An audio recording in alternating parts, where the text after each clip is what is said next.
Jay here, Stretford, Paddock. This is the Champions League preview. Manchester United hosting Villarreal on Wednesday night. And joining me are two titans of the Manchester United fan base. I've got the infamous Andy Tate. How are we doing? I'm okay.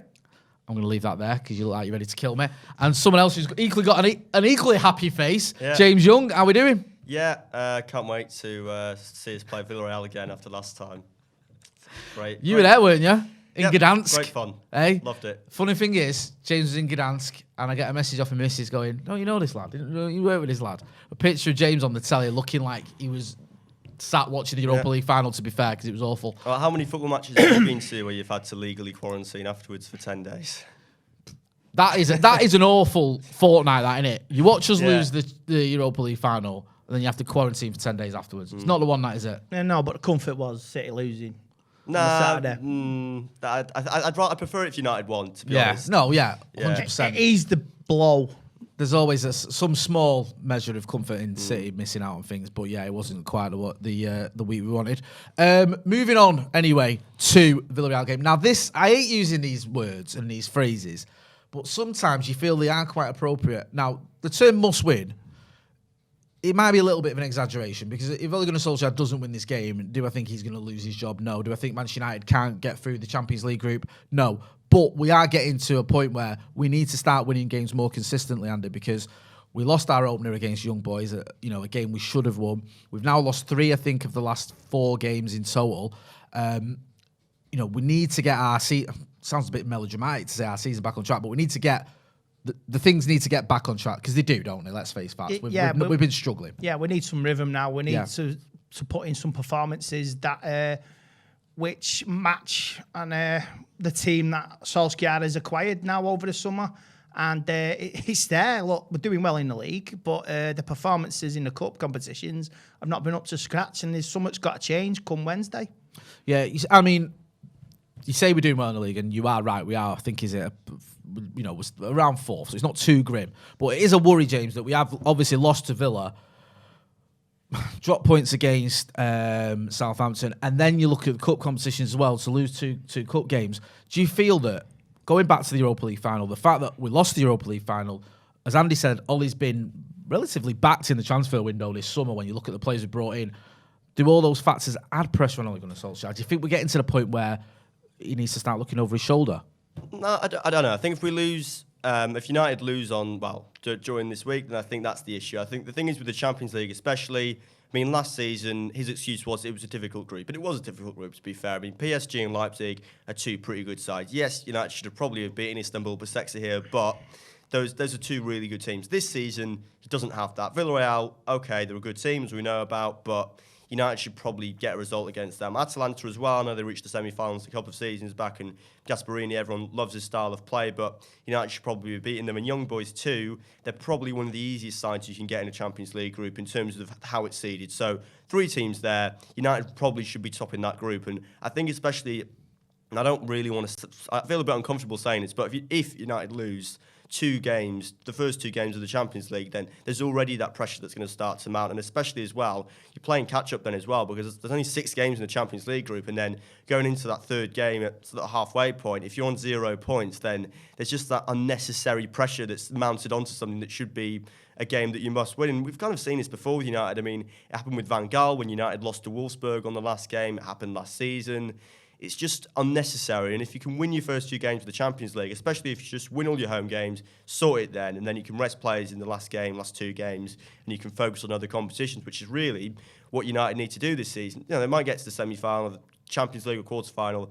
That would probably be successful, but Solskjaer needs a trophy. So if he can sort out the Champions League early on, and then he can look at other competitions. We're out the Carabao Cup now, which is not ideal, but FA Cup, League, I think that's kind of what he has to do. Yeah, I hear you. Our record in the Champions League under Ole isn't great, I think, if you look at it in total. And he's not going to be helped this time round with injuries. At the time recording this, it looks like we may not have Luke Shaw, we may not have Harry Maguire, we definitely haven't got Aaron Wan-Bissaka, who obviously is suspended. Marcus, again, we've definitely not got him, I don't think. I know he's back in training, but I can't see him making any sort of appearance in this game. We'll get to your 11 in a minute, but how much of a factor is that you could be missing potentially 3 of your starting back 4, and a couple of others? Well, it's not. I'm not it's no excuses. I just want to see a team performance. That team is a FIFA team. I said this on Saturday. He has got the squad. All right, we may not have the squad in depth, but he's got a good enough side to go out there and get a result against Villarreal. And I'm not. Even if we lose Wednesday, I'm not having the excuses. I'm not having it at all. You've been backed. We love you, but it's time for you now to start delivering. It's interesting you say that, Andy, because I remember me and you chatting after the Spurs game last season, and there was pressure on Ole then, and you were adamant, like, you backed him, you said, I don't want to hear about Maurizio Pochettino. You even said if Pochettino comes in now, I'm not bothering with going to Old Trafford this season. You were sort of as staunch an Ole Gunnar Solskjaer supporter as I've spoken to. But even now, you seem to be at a point where he has to start delivering. Yeah. But I don't want him to be sacked. Then you chop, reset. Yeah, I get that. Every 2 years. Whoever did come in, if it happened, would rip up that team and start again. And I don't want it because there's something there. And if he's got any inkling of fucking management, you'll get it clicked. You'll play the players that need to be played and start getting the results you know this team can get. No fucking excuses moaning about offsides and fucking penalty misses. No intensity on Saturday, no intensity against West Ham. We're fuck all there for the last 2 home games. And if you're rewarding players who played really well against West Ham and shoving them on the bench for the match on Saturday, there's something fucking wrong. Quite a few Fs there. Andy's obviously it's all right. Andy's obviously got his thoughts on what's going wrong at the minute. James, with I mentioned earlier about the players missing, do you give Ole any leeway, or do you think we've got enough players to take a game to Villarreal, especially at home, and get the result? Because as you can see from the graphic, historically we've struggled against them. Well, yeah, but I don't really understand using games from 10, 15 years ago under Ferguson, because that bears kind of no correlation to now, because they were a completely different side and so were United with completely different players. So I think the last game you can definitely look at, but looking at games from 2005 and 2006, I think it's a weird stat though, isn't it? It's pointless. I understand, you're right. I was looking at the teams from 2006 and onwards, and obviously, there's no relevance to now. It is a curious stat feat though for United to have played 4-0 on the spin. But I think the previous draw you can look at especially, and you need to go, right, Solskjaer needs to learn from this. If he's going to improve as a manager, the reason Villarreal beat United in Gdansk was because they frustrated United in the same way that Villa did, in the same way that other teams that have come to Old Trafford sat back. United have struggled to break that down. United should have won in Gdansk. They had plenty of chances to beat Villarreal. And this time around, that's the same thing can't happen again. Solskjaer needs to figure out a way somehow of being able to break down sides. But, Emery's not going to come to Old Trafford and play an attacking style of football. He's going to do exactly what he did in May, because that got him a win, and that won Villarreal their first ever trophy. So I think he has to find out a way somehow of being able to do that. And you've got better players now. I mean, Varane, Ronaldo.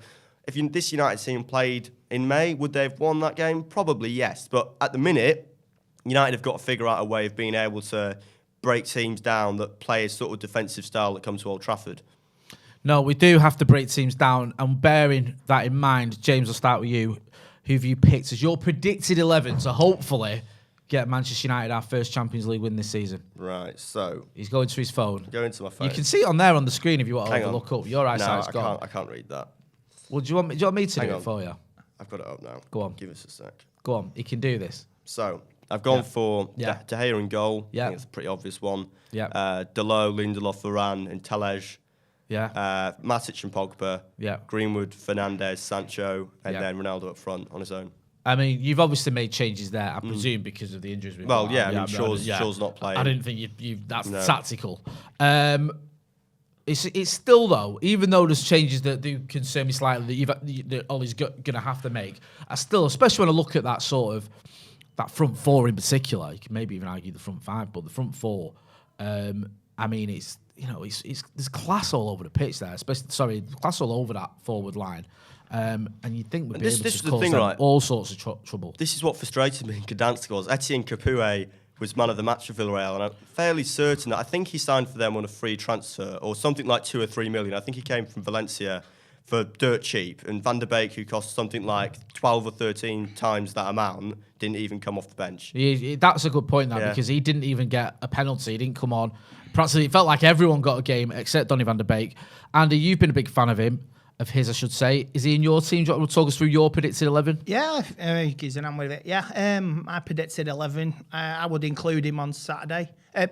Wednesday. On Wednesday, Yep. sorry. What, Saturday still? It's all right.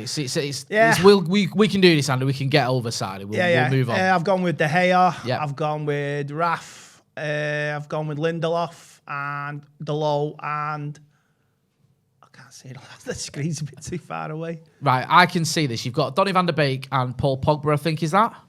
In your double pivot, as the kids like to say, although I don't. I just say midfield. Yeah. Then your front four, you've got Jadon Sancho, Bruno Fernandes, Mason Greenwood, and Cristiano Ronaldo. So similar to James, but not identical, is it? Obviously, slight differences there. Still, again, though, a strong team.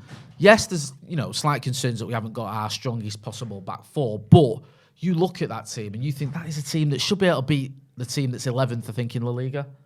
Yeah, but I mean, they drew with Real Madrid on the weekend. That's a shout. They're not I mentioned a bad the other team, day. and as we know very well, Pau Torres, who United were interested in, Capoue, they do have some pretty good players, and I think that was the issue last time. A lot of people underestimated Villarreal, and look what happened. So the same thing can't happen again. I'm not taking anything for granted. I'll go to my team then. It's a sort of mine's a little bit different. I've gone for a 4-3-3.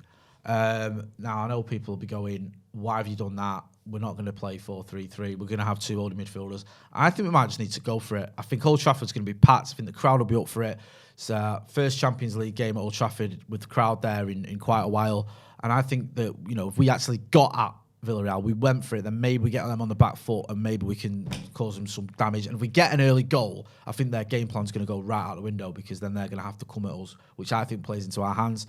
But you never know. So I've got, if I can't read there, Delo, Eric Bailly, Raphael Varane, and I've put Victor Lindelof as right back. People going, what are you on about? Victor Lindelof has played at right back, and I'm concerned about Telles. I know you can move things around. You could put Delo on the right and put Telles on the left.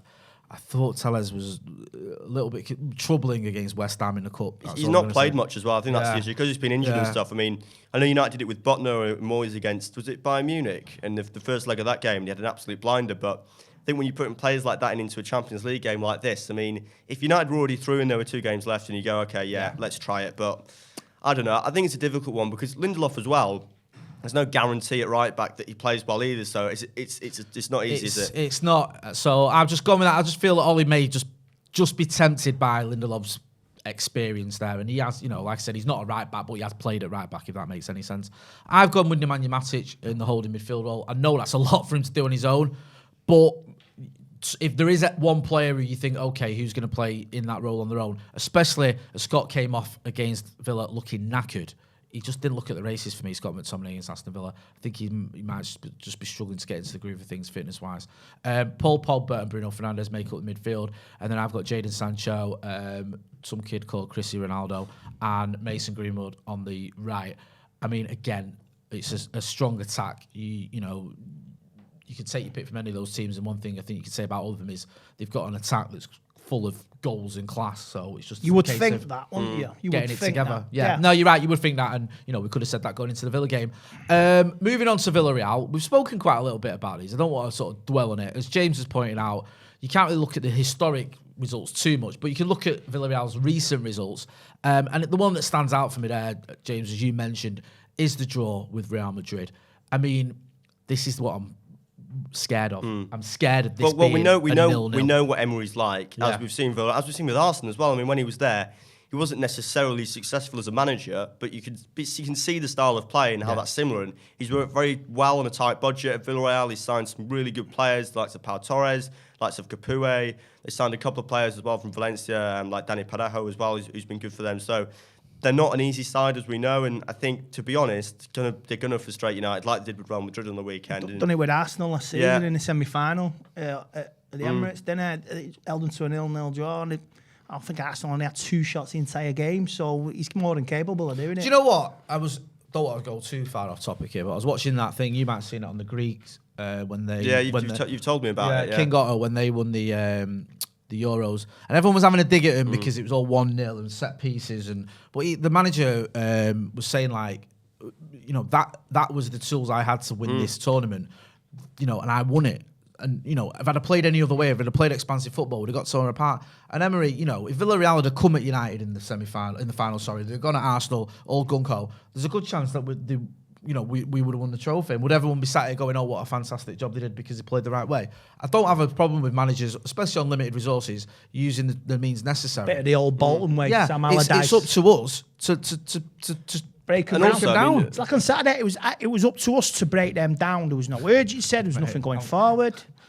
I don't want to keep bringing up Saturday for you because I know it's going to send you over the edge. Right. Can I just say, Emery's overperforming completely. But Villarreal is a tiny, tiny place. It's right next to Valencia. Right. Valencia, obviously, the much bigger club. But at the minute, Villarreal are outperforming them, and they're much smaller as well. I mean, I think it's smaller than like Leighton Buzzard in sort of near London. It's literally like 30,000. The Yellow Submarine. Like is it like the size of Weast or somewhere like that? I'll have a look at the. He's going to do a bit of research whilst James is looking at how big Villarreal is and whether it compares to the likes of Weast or I don't know.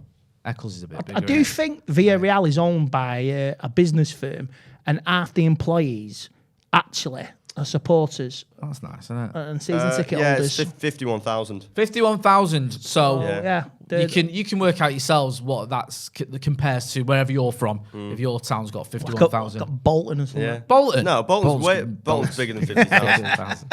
Maybe like trying to think what would be comparable to 51,000. I mean, somewhere like even Stretford's got more than 51,000, hasn't it? Stockport's bigger than that. Maybe Partington. It's weird over in Spain. You get little boroughs and they get a decent following. Eibar in the La Liga for years, and they're tiny. They're like a village. Like Getafe as well. Yeah. And you get big followings with little football towns. Yeah, exactly. It's true. It's like Leeds. Go on. I'll let you go first. What's your prediction? Give us your score prediction, Andy. We have to smash these. I'm going 3-0. 3-0 to Manchester United. Who's going to score? We're on Mace, and I'm going to go for Sancho. Oh, nice. I'd love to see Sancho get off the mark.